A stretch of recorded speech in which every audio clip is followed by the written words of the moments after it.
Bom dia. A partir dessas videoaulas, nós vamos considerar, de um modo especial, dois textos de Freud. Um publicado em 1931, que se chama Sobre a Sexualidade Feminina, e o outro, publicado em 1933, que se chama A Feminilidade. Esses dois textos estão publicados nas obras incompletas de Sigmund Freud, que têm sido editadas aqui no Brasil pela Editora Autêntica. Então, o tema que nós vamos tratar nessas aulas envolve o que eu poderia chamar de a sexualidade feminina e a feminilidade, formulações freudianas.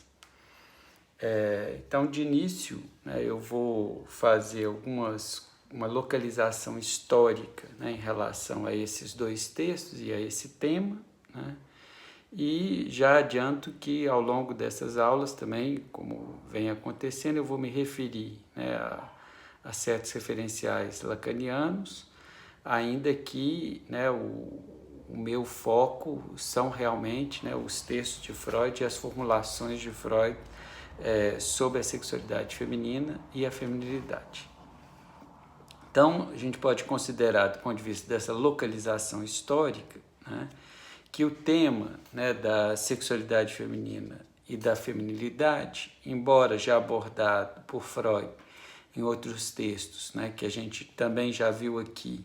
sobre o desenvolvimento da libido, sobre a organização genital infantil, a dissolução do complexo de Édipo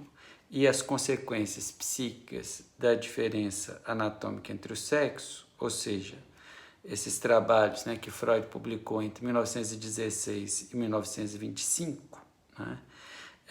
embora, então, esse tema da sexualidade feminina e da feminilidade se apresente já nesses textos, ele vai ser mais focalizado nesses dois textos da década de 1930. Assim, em 1931, sai a publicação em alemão sobre a sexualidade feminina. Segundo a nota publicada no final desse artigo, na tradução que eu já citei aqui da Editora Autêntica, e que corrige um pouco a informação que foi dada antes por James Strachley, que é um psicanalista inglês que colaborou na edição das obras completas de Freud, na Inglaterra. Freud escreveu esse texto sobre a feminilidade entre o final de fevereiro e o final de setembro de 1931. Conforme a informação encontrada também na nota publicada nessa tradução da Editora Autêntica, podemos dizer que Freud, cerca de um ano depois, provavelmente entre julho e setembro de 1932, redige a conferência intitulada Feminilidade e, em 1933, vai publicá-la no volume que foi intitulado de Novas Conferências Introdutórias sobre a Psicanálise, que tem esse título de Novas Conferências Introdutórias, porque Freud as vê como uma espécie de sequência e de atualização de alguns temas que ele já tratou entre 1916 e 1917 nas chamadas Conferências Introdutórias sobre Psicanálise.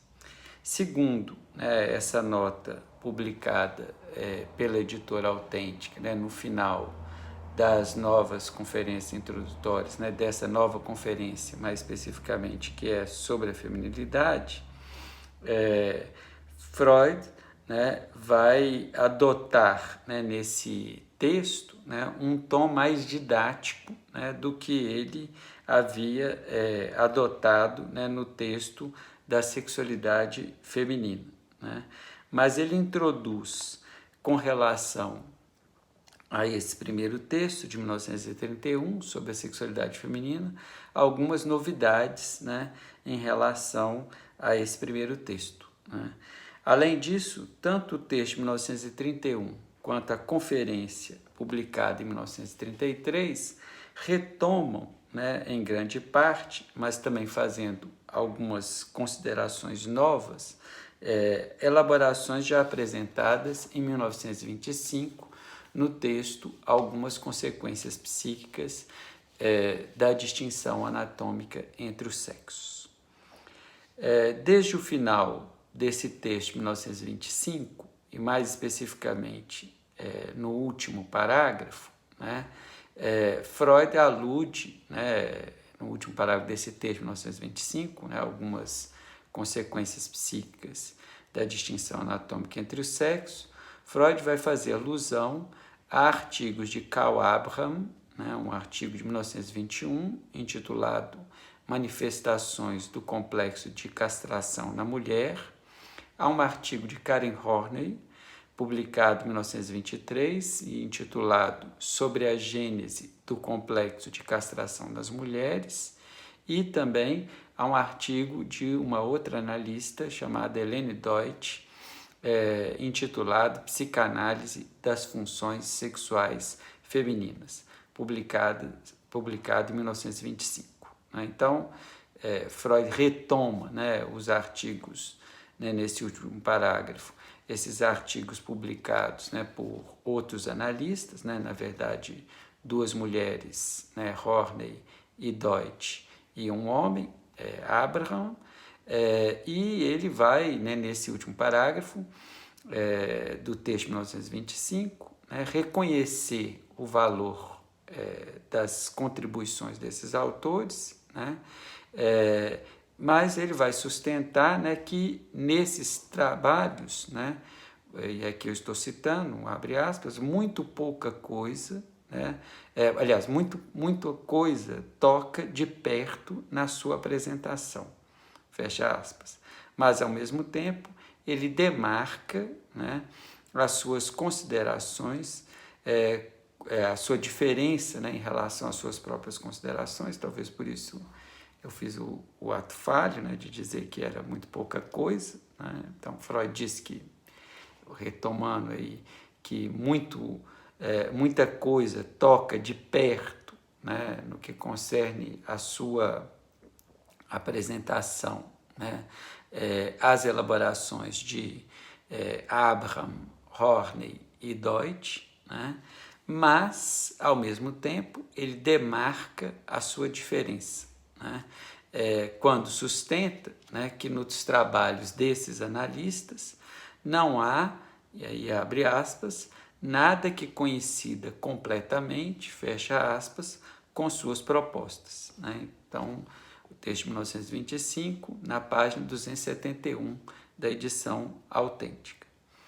Por sua vez, em Sobre a Sexualidade Feminina, né, em 1931, então cerca de 6 anos depois, Freud volta a citar, né, na página 305, né, no 35º parágrafo desse texto, o mesmo texto de Karl Abraham sobre o complexo de castração feminino. Né? Ele também vai citar Helene Deutsch, mas em um novo texto, né, intitulado O Masoquismo Feminino e Suas Relações com a Frigidez, publicado em 1930,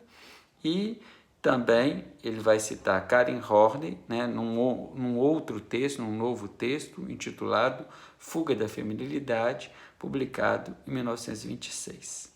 Freud também vai se referir, né, nesse artigo, né, de 1931 sobre a sexualidade feminina, nas páginas 305 e 306, né, no 35º e 36º parágrafo, né, os trabalhos já publicados por Jeanne Lampler de Groot, que se intitula Sobre a História do Desenvolvimento do Complexo de Édipo na Mulher, publicado em 1927, um trabalho de Otto Fenichel, intitulado Antecedentes Pré-Genitais do Complexo de Édipo, publicado em 1930, né? E na página 307, 38º parágrafo, Freud também faz referência, né, a um artigo, né, chave também dessa discussão, publicado por Ernest Jones, intitulado O Desenvolvimento Precoce da Sexualidade Feminina. Ernest Jones publicou esse artigo em 1928. A posição de Freud com relação a esses psicanalistas, né, que hoje, após o ensino de Lacan, chamamos de pós-freudiano, não se altera. Ele reconhece, né, como ele já o fazia em 1925, a propósito desses trabalhos, né, desses analistas e também de outros trabalhos que eles publicaram, né? Ele reconhece o trabalho, né, quanto, né, ao que ele próprio, na conferência de 1933, denomina explicitamente, né, abre aspas, de enigma da feminilidade, fecha aspas, né? Então, a página 314, o segundo parágrafo de A Feminilidade, porém, ele não deixa de manifestar também as suas reservas com relação ao que cada um desses analistas puderam formular sobre a sexualidade feminina e sobre a feminilidade. Parece-me que entre os pós-freudianos, a única a que Freud não faz qualquer ressalva é uma analista chamada Ruth Mack Brunswick, que em 1928 publica, né, um texto intitulado A Análise de um Delírio de Ciúme e evoca de modo pioneiro a especificidade que a fase edípica tem na sexualidade feminina e no desenvolvimento da feminilidade, né? Acho que Freud não faz nenhuma ressalva a Brunswick, né, ou a Mack Brunswick, porque em suas elaborações publicadas em 1931 e em 1933 sobre o sexo feminino, né, nesses dois textos que eu estou discutindo aqui, ele passa a destacar, como nunca pôde fazê-lo antes, né, que são justamente, né, os impactos do período pré-edípico na vida das mulheres que vão interessá-lo, né, a partir de então, né, e que isso não tinha sido objeto de tanto interesse antes, né. Assim, a década de 1920 e os primeiros anos da década de 1930, né, foram atravessados pelo que um psicanalista francês chamado Pierre Navot, em 1993, um livro que saiu, né, num texto publicado em 1993 e que saiu em português num livro editado pela Escola Brasileira de Psicanálise em 2017, né? Então, isso que Pierre Navot situou, né, como um debate, né, sobre a querela do falo, né? Intitulou como a querela do falo, né? Esse debate que atravessa aí a década de 20, né, e o início da década de 30. Ora, essa querela, né, essa discussão, né, essa briga, né, se deu porque os próprios analistas, né, não se valiam da dimensão propriamente simbólica do falo, né, que eu tentei já sublinhar, né, em várias das aulas aqui, e tendiam a reduzir o falo, mesmo, né, quando figuravam em suas conotações sociais, culturais, libidinais, ou seja, quando não o limitavam, né, a anatomia, né. Há uma certa tendência, ainda assim, né, que os pós-freudianos assimilem o falo a um mero equivalente, né, do órgão genital masculino, ou há apenas, né, a uma perspectiva masculina de se abordar a sexualidade feminina e a feminilidade, né? Então, ou seja, falta, né, segundo Pierre Navot, aos pós-freudianos, né, e Pierre Navot que se apoia no ensino de Lacan para fazer essa afirmação, né, falta a esses analistas pós-freudianos, né, a perspectiva, né, ou a noção propriamente simbólica, né, do falo, que já estava presente no texto de Freud, mas que será muito mais ressaltada e trabalhada por Lacan, né?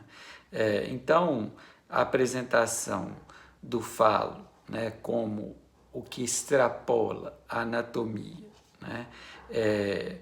já está, por exemplo, presente, né, no texto de Freud de 1923, né, intitulado A Organização Genital Infantil. Né, então, falar de uma organização genital na infância, né, onde os genitais ainda não cumprem, né, propriamente a função, né, tradicionalmente considerada sexual, né, já considerar, né, que o falo, né, é tomado numa perspectiva simbólica, né, ou seja, ele não tem uma equivalência completa, né, com o órgão genital masculino. Né? Então, da mesma forma, quer dizer, de que Freud vai nos levar vamos dizer, na sua concepção sobre o falo, né, simbólico, né, que Lacan depois vai estender e aprofundar, né, ele vai mostrar o quanto que essa noção também está além, né, das noções socioculturais, né, que vão ser apresentadas, por exemplo, nos nossos dias, né, mais especificamente pelas chamadas, né, teorias ou estudos, né, de gênero. Né. Sublinho, por um lado, que quando Freud entra, né, nesse debate, né, com outros analistas formados direta ou indiretamente por ele, né, manifestando seu apreço, né, pelo trabalho desses analistas e, ao mesmo tempo, marcando sua diferença, né, em relação a eles, é para manter uma orientação que, ao mesmo tempo, né, ainda hoje, nas críticas que a psicanálise recebe por parte de certas alas do feminino e das mais recentes políticas sustentadas, né, na noção de diversidade sexual, então, muitas vezes, essas posições, essa orientação de Freud não é levada muito em conta, a meu ver, né, por essas críticas e esses posicionamentos, né, relacionados ao feminismo e mesmo às políticas, né, atuais de diversidade sexual. Por outro lado, eu também sublinho que talvez a posição de Freud, né, não pôde ser propriamente acolhida enquanto ele estava vivo, e mesmo depois, pode explicar, né, por que a psicanálise ainda recebe críticas, né, a meu ver injustas, de ser falocêntrica, de ser binária e de ser patriarcal.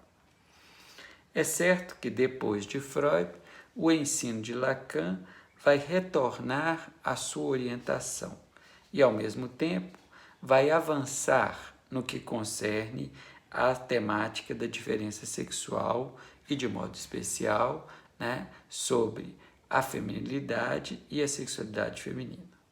Porém, mesmo que esse ensino tenha chegado, por exemplo, aos países anglo-saxões, de onde, de início, é proveniente boa parte dos estudos e políticas sobre o gênero e sobre a diversidade sexual, essa chegada, né,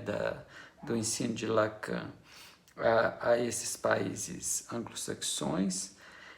a meu ver, né, além de se fazer apenas a partir do que a gente chama de fontes secundárias, né, foram muito mais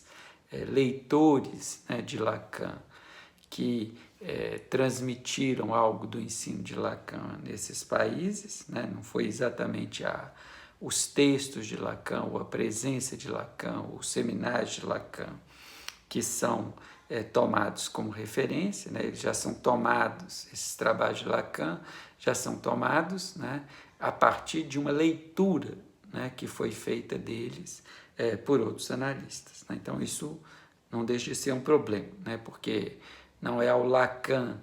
que esses estudos têm acesso, né, diretamente, mas já é um Lacan lido, né, por outros analistas. Né?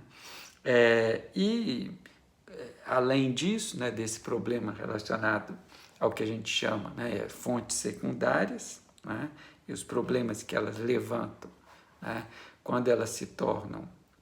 uma referência privilegiada, né, na verdade elas precisam ser referências secundárias, né, como o próprio nome diz, né, a gente vai ver que muitas vezes o ensino de Lacan também vai chegar, né, aos países anglo-saxões, né, sem se fazer acompanhar pela clínica. Né? É notório que nesses países foram muito mais os departamentos, né, de literatura e depois, né, os departamentos do Gender Studies, né, os estudos de gênero, né,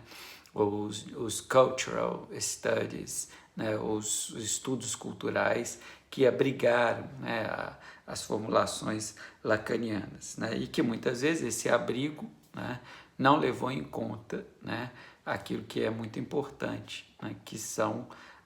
os dados propriamente provenientes né, da clínica psicanalítica. E assim, o impacto do retorno a Freud, proposto por Lacan, e mais ainda, das inovações que o próprio Lacan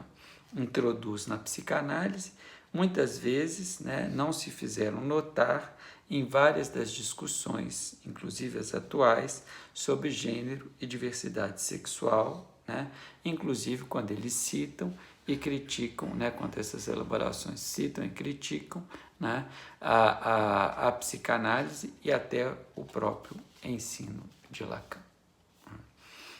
Nesse contexto, né, vale citar ainda, né, em termos dessa localização, né, histórica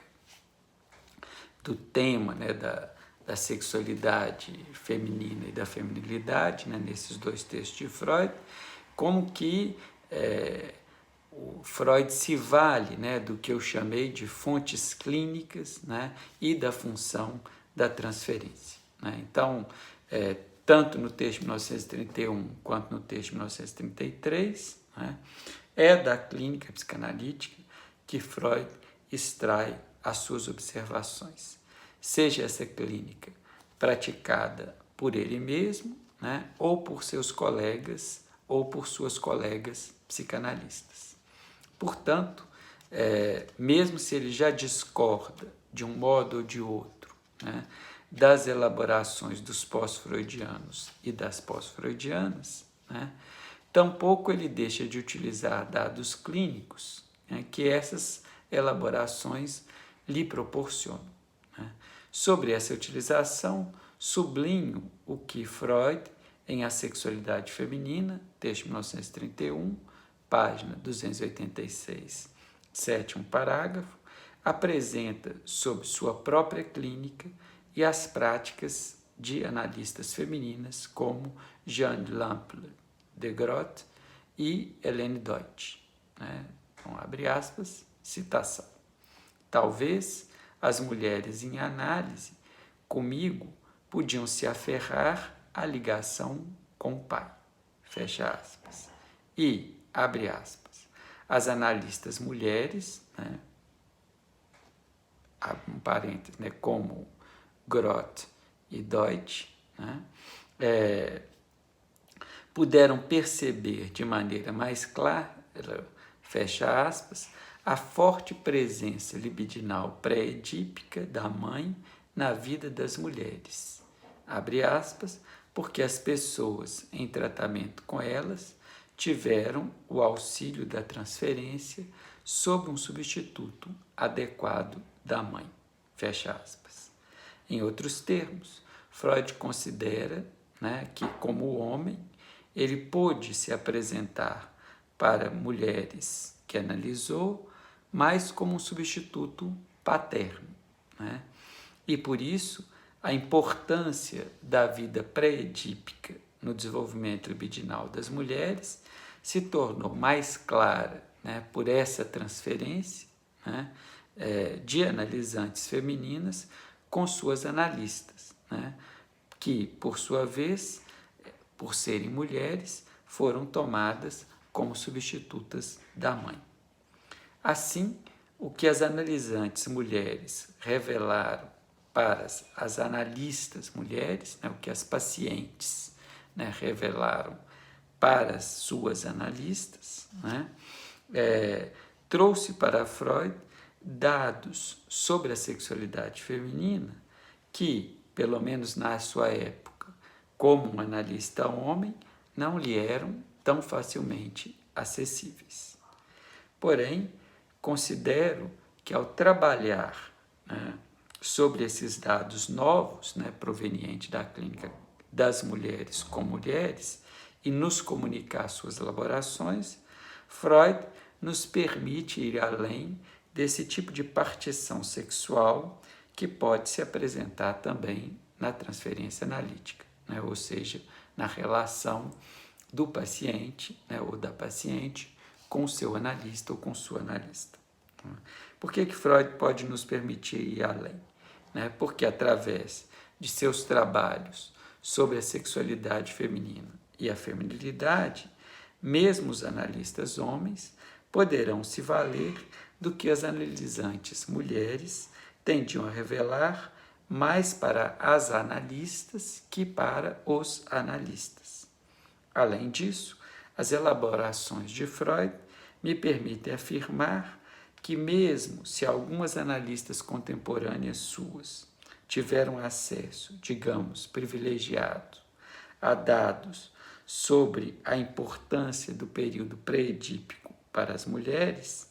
essas analistas acabaram usando e interpretando esses dados muito mais em uma perspectiva masculina que em uma perspectiva feminina. E, nesse contexto, a posição de Freud é efetivamente pioneira. Por quê? Porque mesmo sendo um analista, né, ou seja, um homem, ele quis dar à sexualidade feminina